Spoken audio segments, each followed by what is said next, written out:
обясняваш въздействието на един голям творец върху общността. Той просто се усеща.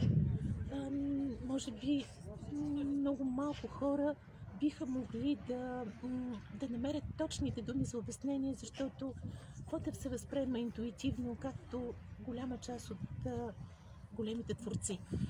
25 март, Благовещение, Бургас винаги минава по знака на Христо Фотев.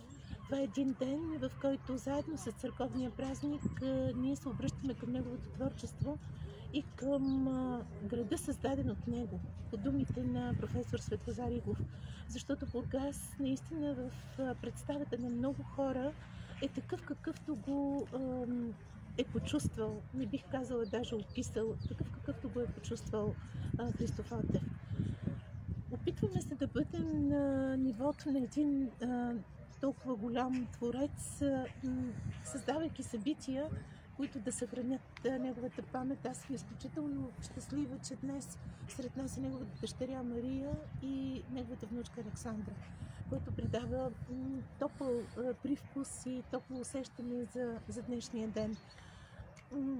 Община Бургас и Бургаската писателска общност тази година в партньорство с БНР Бургас създаде поредица от събития. Надяваме се, че те ще продължат и през годината, защото Фотев не е един ден, но по традиция и винаги 9 пъти, те са през година.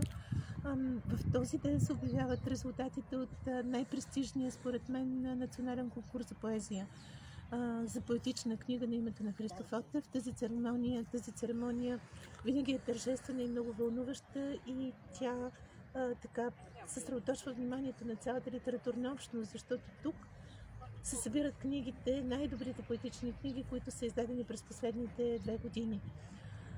За нас е кауза да приобщим към отбелязването на годишнината на Фотев и празнуването на творчеството на Фотев, защото това е смисъл на млада аудитория.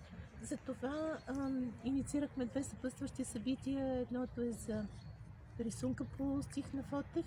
Няма как да нарисуваш нещо без да познаваш поезията.